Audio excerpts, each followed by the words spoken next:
Good day and welcome to Letters and Politics. I'm Mitch Jeserich. More than 400 years after his death, William Shakespeare is still considered to be the most influential writer in the English language, particularly when it comes to the English language itself. In large part due to the British Empire, the English language has spread all over the world, spoken by people all over the world of all ethnicities, and William Shakespeare has traveled wherever the language has. Young people in classrooms on almost every continent have had to read Shakespeare's plays and sonnets, but William Shakespeare was writing during a particular time, obviously, a time just before British colonialism really took hold. However, recent research shows that the England of his day was much more diverse than normally thought of, and William Shakespeare himself certainly wrote about race. Othello is an obvious example, as is Merchant of Venice, but there are other examples too, including Antony and Cleopatra. Today we're going to be in conversation about William Shakespeare and race. My guest for this is Farah Karim-Cooper, who is a professor of Shakespeare Studies at King's College London and director of education at Shakespeare's Globe. And she's the author of the book that she joins us to talk about. It's called The Great White Bard, How to Love Shakespeare While Talking About Race. Farah Karim-Cooper, it is my good pleasure to welcome you to this program. Thank you. Thanks so much for having me. Bard. Let's talk about the word bard. Shakespeare wasn't always known as bard, and I myself sometimes say bard frequently without even really knowing what that word means. Yeah, I mean, it's an ancient word. It really refers to a poet, and usually a poet in the oral tradition. And that word is really given to someone who has a very, very special place in a culture, a particular kind of poet. I mean, for example, Walt Whitman, the great American poet, was trying to fashion himself into the great American bard. So yes, it's people like Virgil, Homer would have been referred to as bards as well. So yes, Shakespeare becomes the bard. It's a Latin word? Gosh, that's a great question. I don't actually know the etymology of that word. I'm sure there is a Latin root for that word, which is probably not bard itself. That's probably the English version, but linguists out there can correct me. Shakespeare wasn't always known as the bard. That's correct. In his own time, Shakespeare was a playwright. So he was known either as a player. He was also an actor, so he sometimes was called player, which was one of the words for actor in that time. He was a playwright, or he might be referred to as a poet, because a lot of plays in that time were written in verse, as well as prose. So it's not until the 18th century when Shakespeare becomes sort of much more revered and praised that he's called the bard. And legend has it that the great actor David Garrick was the first one that christened him the bard. Tell me more about the 18th century and what happens, maybe a bit about a term we like to use, historiography, sort of how the story changes through time, how we tell stories through times and how they change according to the society of its time.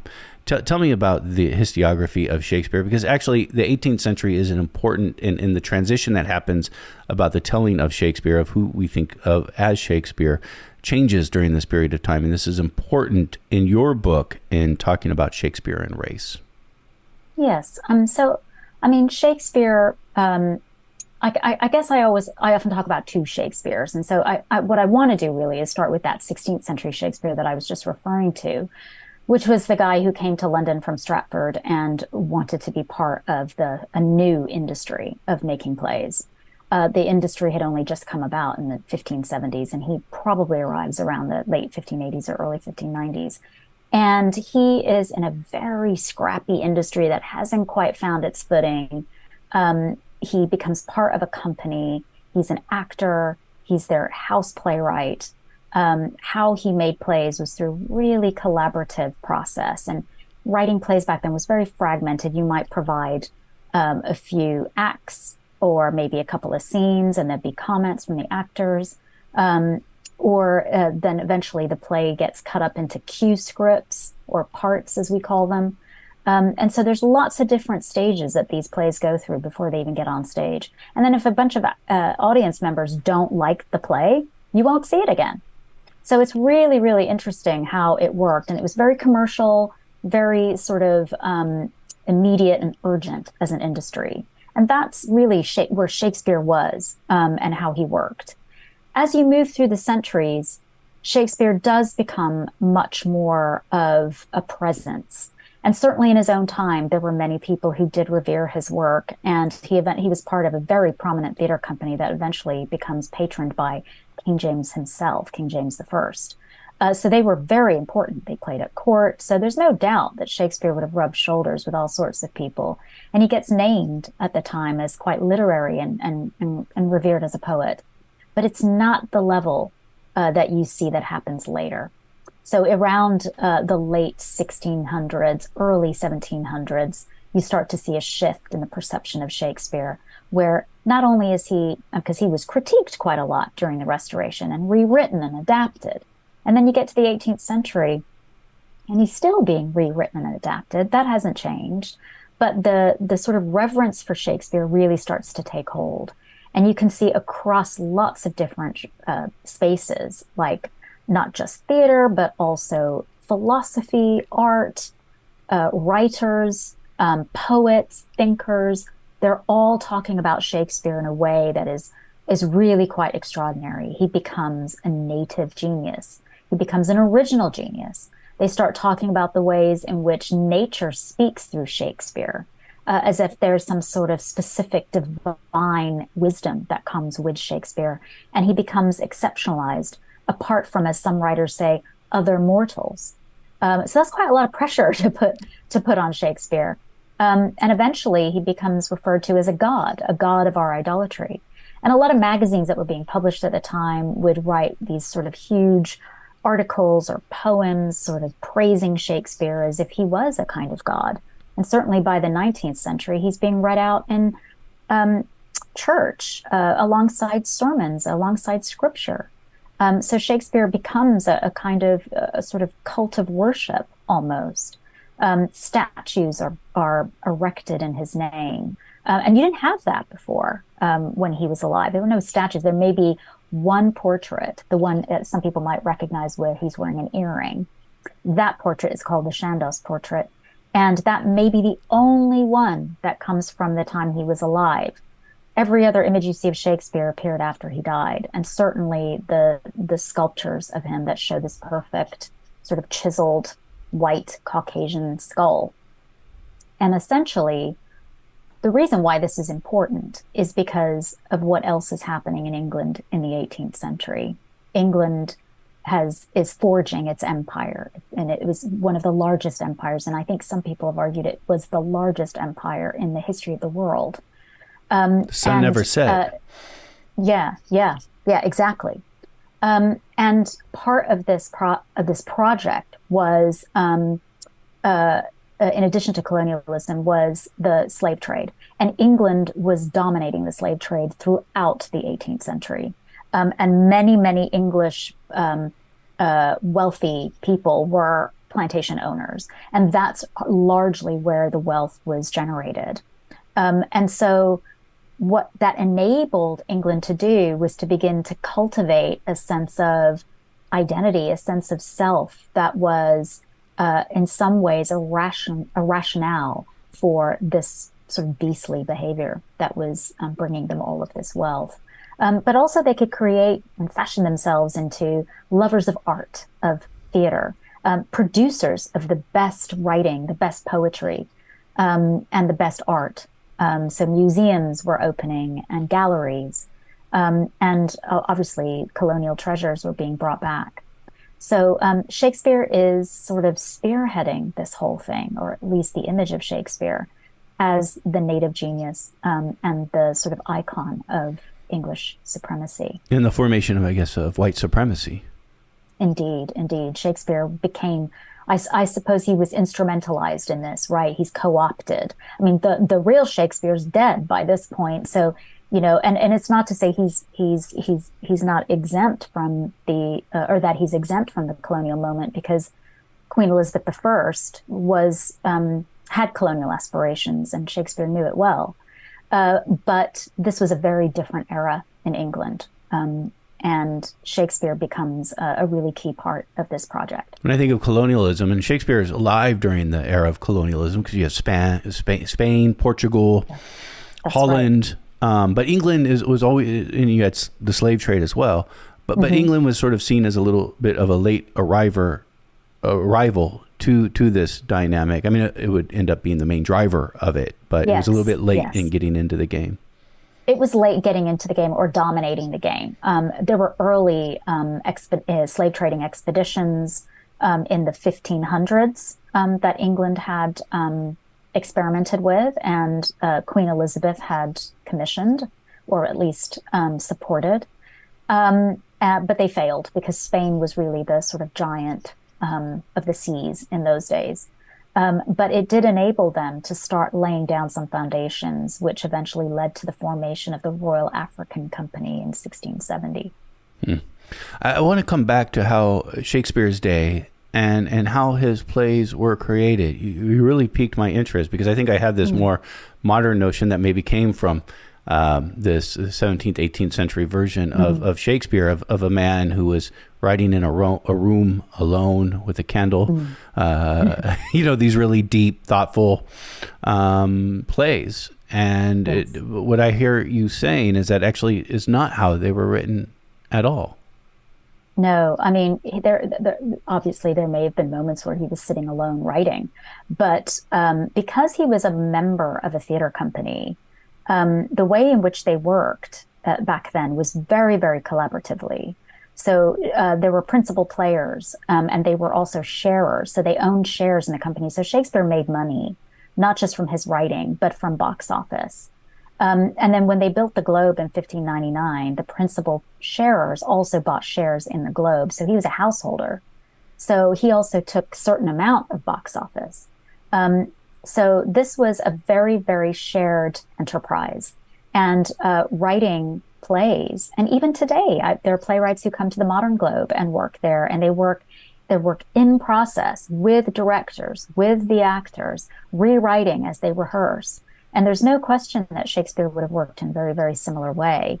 And there were plays of his that he collaborated with other playwrights on, like Thomas Middleton and a guy named George Peele, who not a lot of people know of, and John Fletcher. So they were also people who actually wrote with Shakespeare. And in the 18th century, they tended to sort of blank those guys out. That's interesting. So an actor could have been, during rehearsal of one of his plays when he was still alive, could have been like, no, this line doesn't work. We should say this instead. And it's very possible that, like, okay, yeah, we'll change the line to that. 100%. I mean, Shakespeare gives you little glimpses of what the rehearsal room might have looked like. For example, in A Midsummer Night's Dream, when the mechanicals are rehearsing in the woods, there's all sorts of dynamics there that kind of reveal maybe some of the practice that he would have been part of. And you get a sense, for example, in Hamlet, when Hamlet's giving advice to the players and he says, speak what's written down here, don't just improvise, because that annoyed playwrights when, actors went off script and started saying their own things. So Shakespeare is speaking from experience very much. I promise not to get too off track here, but does this at all play into the controversy over who exactly wrote these plays? I think so, because I think it does stem from the 18th century story of Shakespeare, which is the story of a genius who wrote these plays in isolation from his own head and doesn't take into account all the other factors that contributed to the making of these plays. Because, I've spoken to a lot of anti-Stratfordians, and they don't really know the story of how plays were made and how the play texts are sort of, I suppose, edited by so many other people along the way. The journey from the playwright's hand to the stage and then to the printed book is so complex and has so many different people's hands in it that, that was just not how writers worked. But they did work that way in the 18th century. It's very interesting. Again, historiography is always interesting, and how the stories change throughout time. I mean, you find that in all of history and all the telling of history. And of course, we would have that with William Shakespeare as well. I think part of our shared thoughts about Elizabethan England is that it was not necessarily a diverse place, that it was a place primarily of white people, of white English people. But research of recent years suggests the opposite of that, something very different. That's correct. Research that emerged, I suppose, largely in 2008, though there had been evidence presented in the past, um, was the work of now late scholar Imtiaz Habib, who published this amazing tome called Black Lives in the English Archives, where he just provides the evidence of births, christenings, renaming, marriages, deaths, and evidence of an awareness, a cultural awareness of the Black presence, which is known, which how scholars refer to it as Black presence studies. And this, dates back to the 16th century. And there are many scholars who argue that there would have been Black Africans in England in the Middle Ages. And then we know that there are classical scholars who have argued for a presence during the ancient Roman age in England. So the assumption that, for example, here that Black people arrived in the 1950s just doesn't hold water. And so it's a really extraordinary finding, and it tells us a very different story than we've been told for a very long time. You look at any period drama set in the 16th century, and all the extras are white. So that has been reinforcing this story, this myth of all-white England. And of course, it fuels some of the culture war today when you see period drama that is inclusive of racially diverse casting. And people sort of lash out and say that we're imposing modern ideas into the past, when actually the past has been laid bare for us. We just need to look closely. More diverse than we commonly think. It's interesting. I mean, England is a very diverse country, Yes. just like the United States. In its own way, obviously, unique characteristics for both, but still both very diverse. Again, there is this notion that the diversity really begins in the 1950s in England. Yeah, I think some people feel, I think there's a general awareness that in the 18th century there were Africans living in England. But I think that even if you look at 18th century period dramas, you don't see that evidence necessarily until now. People are becoming more progressive about how they represent the past on TV and film. But I think for the most part, the belief is that they arrived with what they refer to as the Windrush generation, the people who came over, who were invited to come and live in England and work in England in the 1950s from the Caribbean. How would you characterize, how often do you find people of color in Shakespeare's work? I don't mean like a numerical number, but often in every play. And well, I think that's an interesting question. I think it depends. So, for example, we know that there are plays that Shakespeare is intending for that character, certainly to be considered a racially diverse character. So whether that's an African Moor like Othello or Aaron the Moor, or even the Prince of Morocco in The Merchant of Venice. But then you also have Cleopatra, and she is for some reason people contend that she's white, and that actually the real Cleopatra was Greek, so therefore she can't be Black. Well, Shakespeare's not concerned with the real Cleopatra, he's concerned with his Cleopatra, who he refers to as Black, but for some reason people still insist that she was white. So that's an interesting debate in itself. But her as well, she is very much represented as an African. And then you have characters like Caliban from The Tempest, who isn't explicitly referred to as Black. But because of his origins, it's very, very likely that he is indigenous of some kind and represents some indigenous heritage. And so there's a lot of language in the play, metaphorically, that points to his racialized difference. And a lot of people have been reluctant to accept that, even though it's really quite normal now to read The Tempest through a post-colonial lens. And then you have The Merchant of Venice, which has Black character in it, as well as a Jewish character, 3 Jewish characters, actually. Shakespeare presents to you a community of Jews. And it's a really, really it's a hard play. It's a very challenging play because it is extraordinarily full of anti-Semitic tropes and ideas and language. And many people have argued that it shouldn't even be on the curriculum and we shouldn't be performing it anymore. But Shakespeare is very interested in what happens in European economies that rely so much upon diversity in order for those economies to thrive.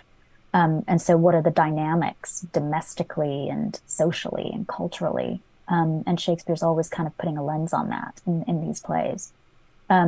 So there's not hundreds of them, but he is exploring different kinds of identities that he would himself very likely have come into contact with, at least Africans he would have come into contact with, perhaps even Jews, even though the Jews had been expelled from England since 1290.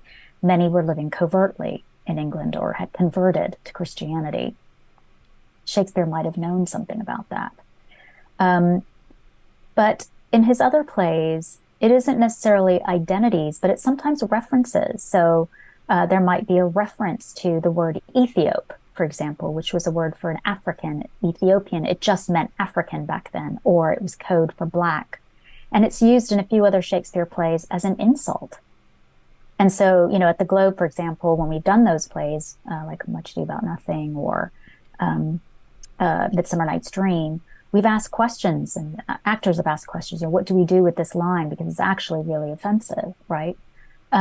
So there are references to Black identity and Jewish identity in other plays that don't necessarily explicitly have Black people in them.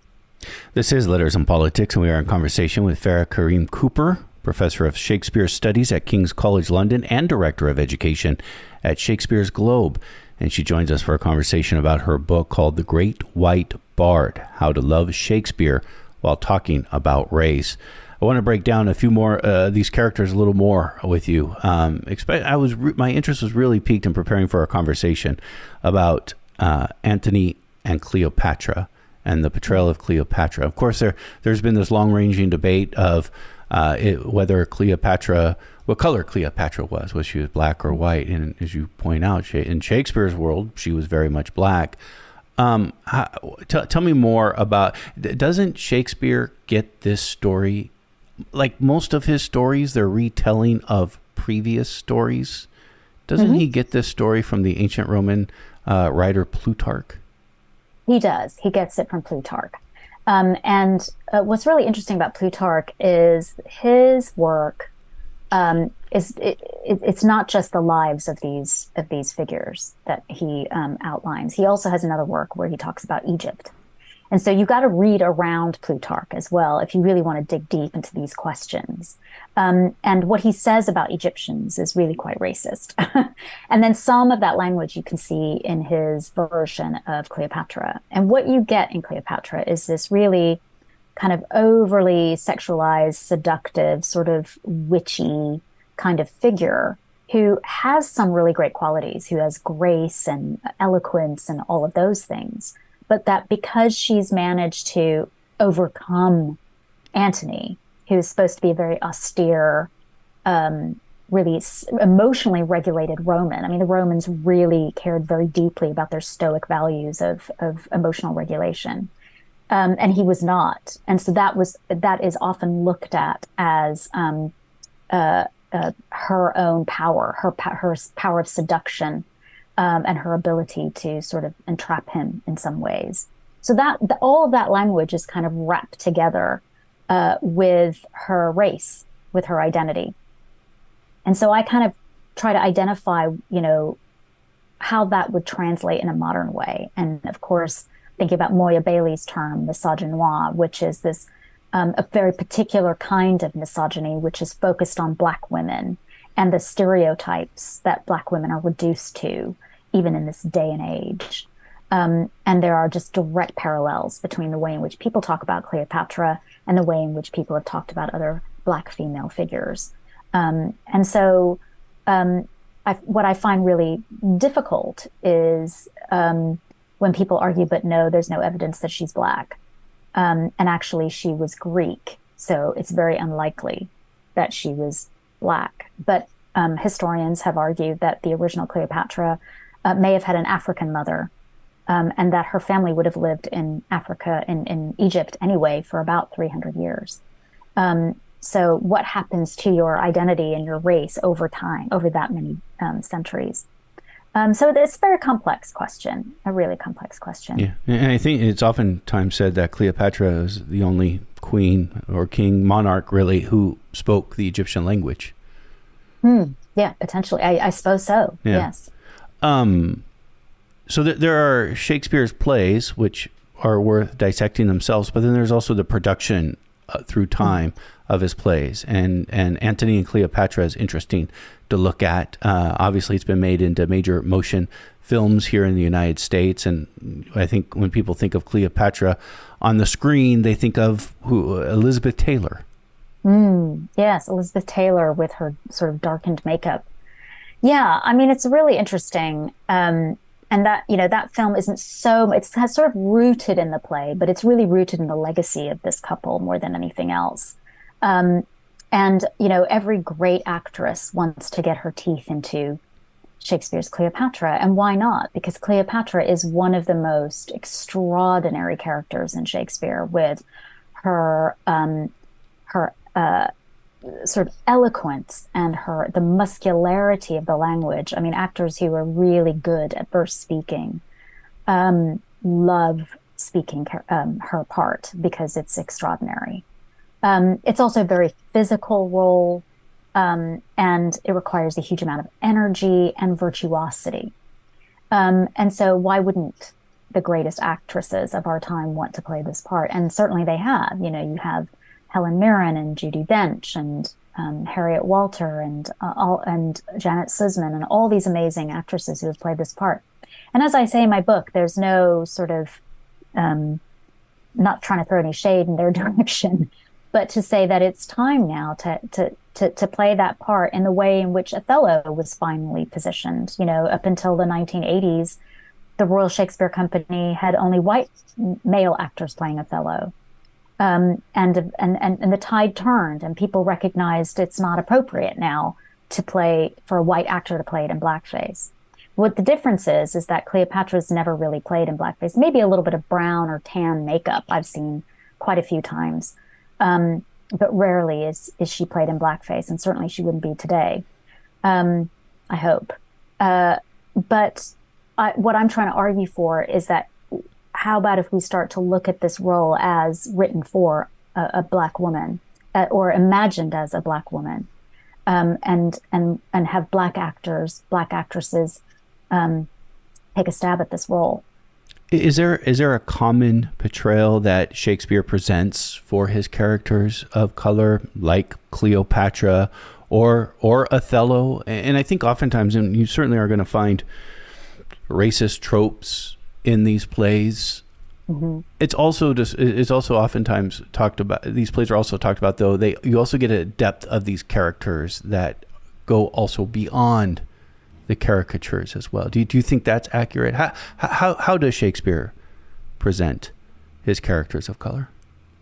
Yeah, I mean, I think the impression of how he does that can be very different if you're an actor playing that part.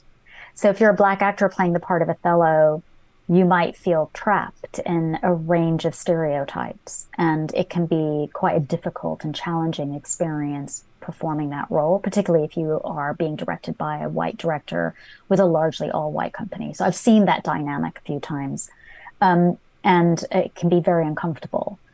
My sense is that there is a certain amount of fantasy that comes with the representation of these roles. But I also think that Shakespeare was much more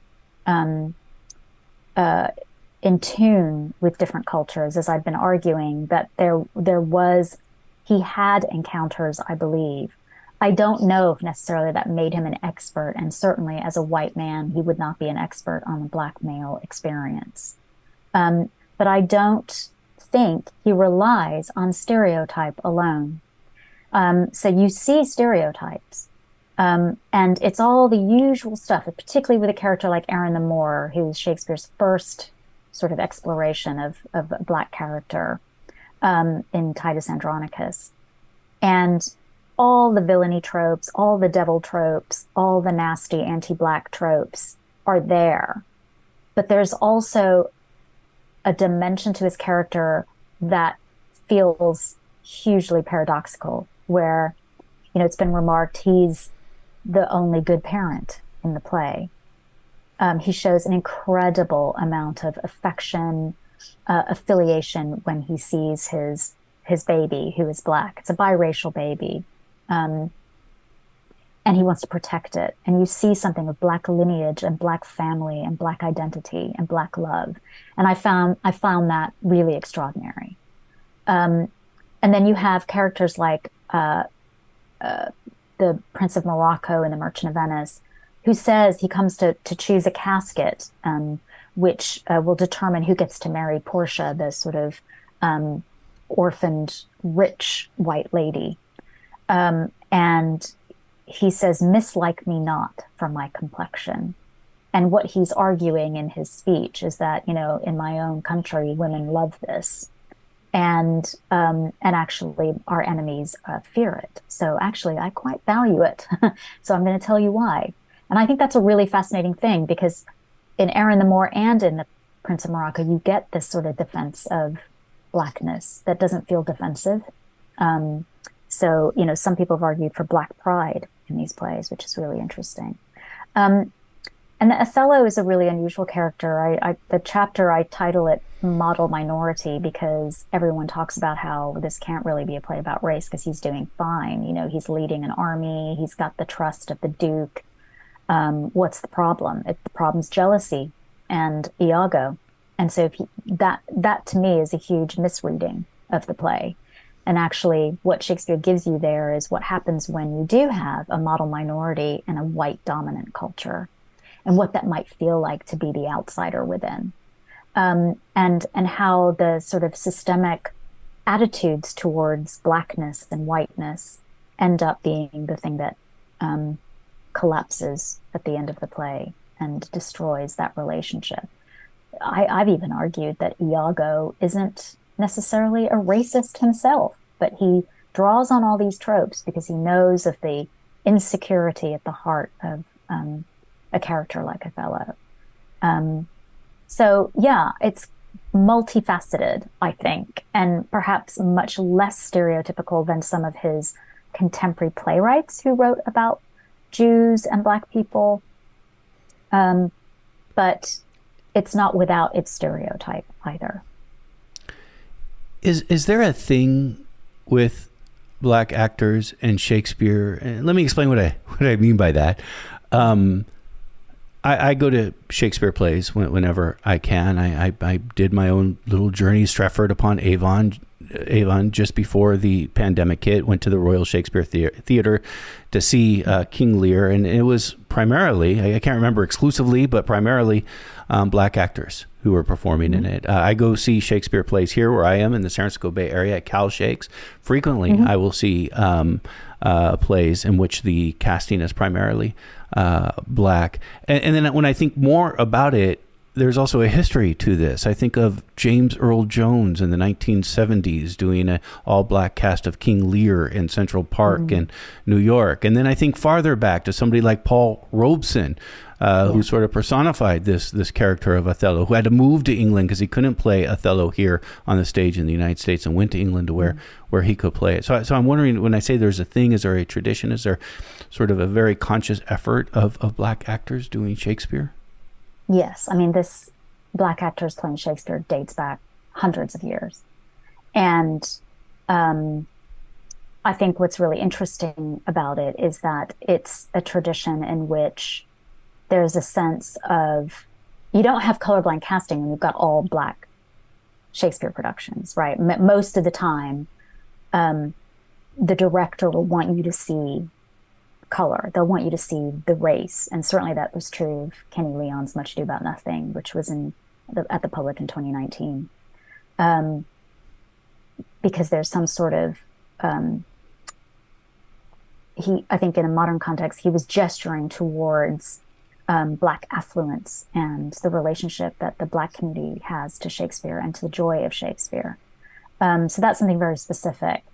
But yes, there is a great tradition of Black actors. Ira Aldridge, who was an African American, really made his career traveling around Europe and performing Shakespeare to great acclaim, as well as to I mean, if you read some of the reviews of his performances, they were incredibly racist as well, like extraordinarily racist. But he also was a highly regarded actor across Europe.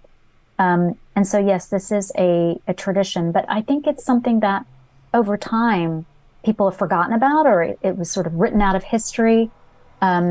Certainly with the kind of creation of the Royal Shakespeare Company and various other, the National Theatre, which were founded by, white male directors, you get a sense that the history of Black performance in Shakespeare kind of gets written out to a certain extent. And so, and school children certainly aren't learning about it. So they're not necessarily seeing that that's a pathway for themselves. So the more that history can be integrated into thinking about performance history, the better. Richard III is interesting to me, who's not Black, but who's disabled. And I am a person with a disability as well. And when we talk about some of these dynamics about race, I can't help but also think about Richard III, who a lot of stereotypes, maybe even some of the stereotypes begin with Richard III about being disfigured and disabled. Yet his part is still fascinating. Like I don't hate Richard III. I actually like it, even though he's this evil villain, which is a stereotype of disabled folks. But there is a complexity to him, in which I'll read lines and I'll be like, oh, that was kind of deep. That was a little more insightful than I would actually than I normally would hear anywhere else. Yeah, I mean, Richard III is really interesting because, and this is why, like in the academic world, there's a lot of intersectional studies. So there's a whole area of analysis of Shakespeare called disability studies, and looking at Shakespeare through a disability lens, and how characters will be racialized because of their disability, or they'll be discussed in a particular way that highlights their race, using the language of deformity and monstrosity as well. So there's a lot of intersection between those different categories. So Richard is also described as a black devil, as a toad, all the things that were associated with Blackness. And Blackness was associated very much from the Middle Ages on with the devil. And you can see that in sort of depictions in Europe of the Last Judgment, where you see the white angels and the black devil or black demons. And this kind of color coding creates a kind of form of racial thinking that Shakespeare sort of echoes in his play. He's using very much the same kind of tropes, where these two categories are kind of intersecting regularly.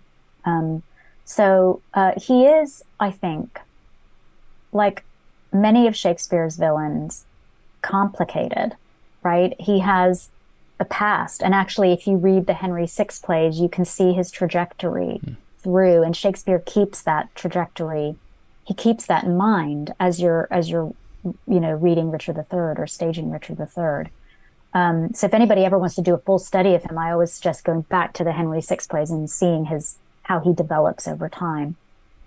But he is very complicated. He speaks very openly to the audience. That's what you get in Shakespeare's sort of Machiavellian characters like him or Iago, who speak primarily to the audience through soliloquy. He forms a relationship with you.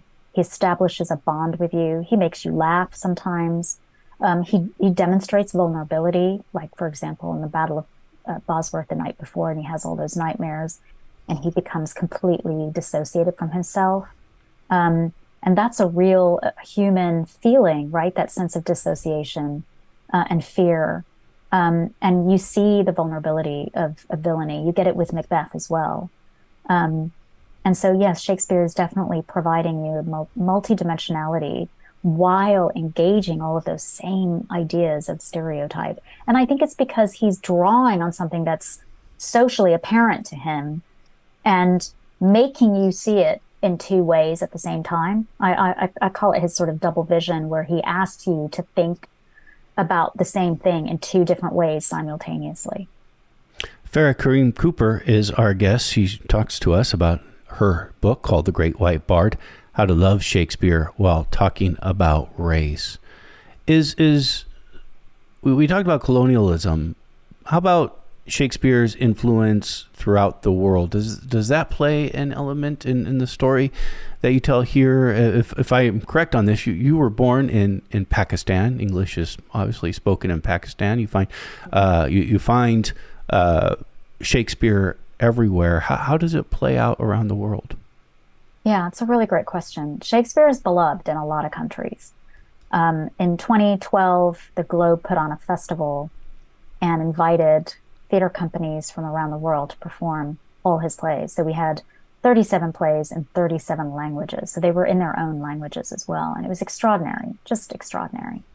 And what we found in that experiment was that there is a huge tradition of playing Shakespeare around the world. Every country, every culture has its own storytelling traditions.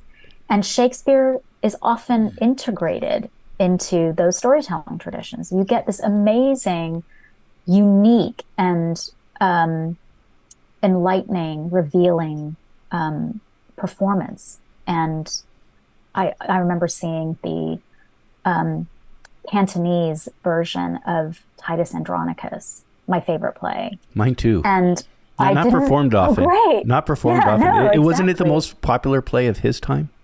Well, it was one of the very, very popular in his time, but it got a bad rap for these centuries. It's pretty brutal. But it is indeed. But I didn't understand a word that they said. But the performance, the use of gestures, the use of some of their own performance traditions enabled the story to really come to life for me. And I was just sitting in the auditorium sobbing when Marcus had discovered Lavinia's state, and just that the emotion expressed in that. So what I'm basically saying is that, yes, Shakespeare was exported through the colonial project into lots of parts of the world, including British India. Pakistan came about after partition, obviously. But my mother was born in India, my grandmother born in India. And they would have studied Shakespeare at school. And certainly my dad did. And it was considered the height of British culture. But what's really interesting is in the post-colonial moment or the decolonial moment, when England left those nations, they left Shakespeare behind.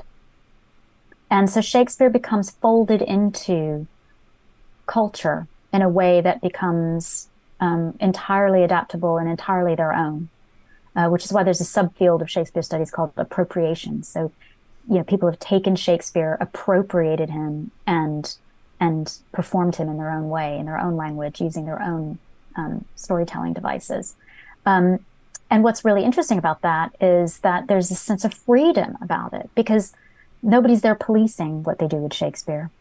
Shakespeare productions only get policed in the UK or in America, right? By people who think that it should be done in a very particular way, using, the proper pronunciation and not cutting this and not casting it that way. Whereas, nobody's there policing Shakespeare. So the freedom with which Shakespeare is explored in those countries is phenomenal and enviable. I do want to ask you about the British accent and the pressure to have and use the British accent. Just the other day, we did a show on early American movie star Anna May Wong, first Asian American movie star. She went to England. She was wildly popular in the silent films, but then when the talkies came on, and when the talking movies came, and she started talking, she talked like a Californian, which was a big no-no. And so she had to spend a lot of money and learn the British accent. Does the British does the British accent play a role in race? Yeah, I think yes. I think in terms of production, certainly in the UK, not so much in the US, that um, there's a kind of received pronunciation, or RP as it's known as, is considered the appropriate verse speaking mode, right? And a lot of audience, even to this day, will be like, well, I didn't understand a word they said because there was a Birmingham accent or a Liverpool accent or something. And it's really snobby. I mean, class and accents is a whole other field in this country, right? Um, and it is very alienating. I do remember a time we did a production in 2005 of Pericles at the Globe, and it was a very multi-ethnic and multicultural cast, and they were enabled to speak the verse in their own accents. And the snobbery and the racism and the classism that came out in the reviews was really quite something to look at. I mean, I don't know if anybody would print stuff like that now. 2005 doesn't seem that long ago to me. And well, wasn't that long ago where Amazon put out a new J.R. Tolkien special based on one of his books, in which people were outraged that there were people of color in that. And that was just a year ago. Yeah, no, I mean, people do not want, I mean, people getting angry about the Little Mermaid being played by a black actor. So, I mean, it's just getting a little out of hand. It's a mermaid.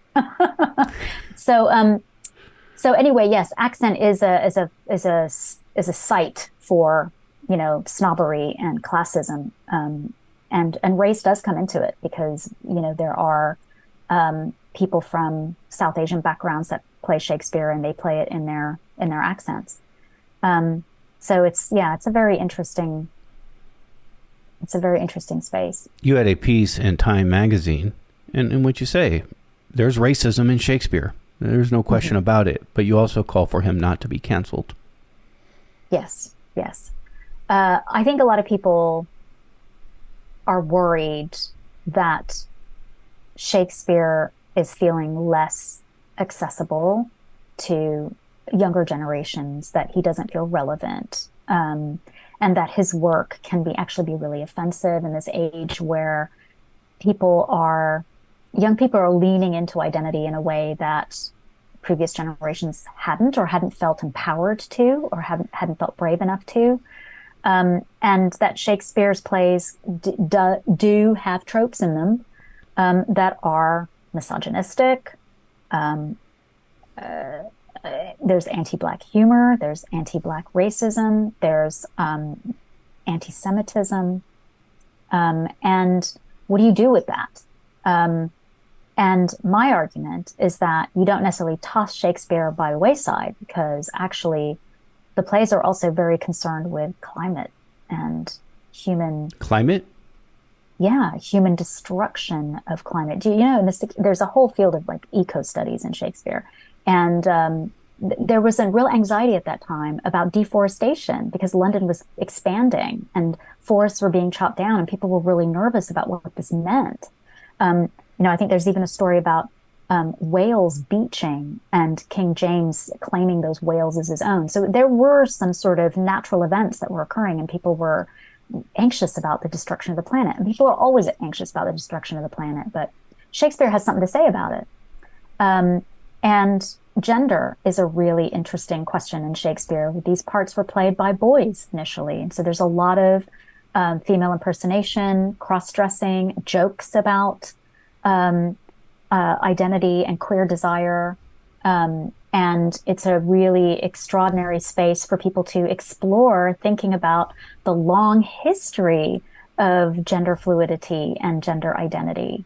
And so I don't think it's something we need to toss away. I think we need to really dig in and start to feel a bit brave about it, because for some reason, I think we think that we all are entitled to comfort all the time. Well, discomfort is really normal. You sit in a chair for an hour and a half and you're uncomfortable, right? Why do we need Shakespeare to be comfortable? It doesn't have to be.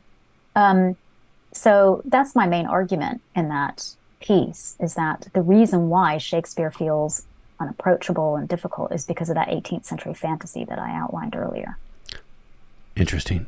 Farah Karim-Cooper, has been our guest. Farah Karim-Cooper is Professor of Shakespeare Studies at King's College London, Director of Education at Shakespeare's Globe, and she is the author of the book that she has joined us to talk about. It's called The Great White Bard, How to Love Shakespeare While Talking About Race. Farah Karim-Cooper, I've enjoyed our conversation very much, and I thank you for taking the time to join us. Thank you. I've enjoyed it so much. Thanks for having me.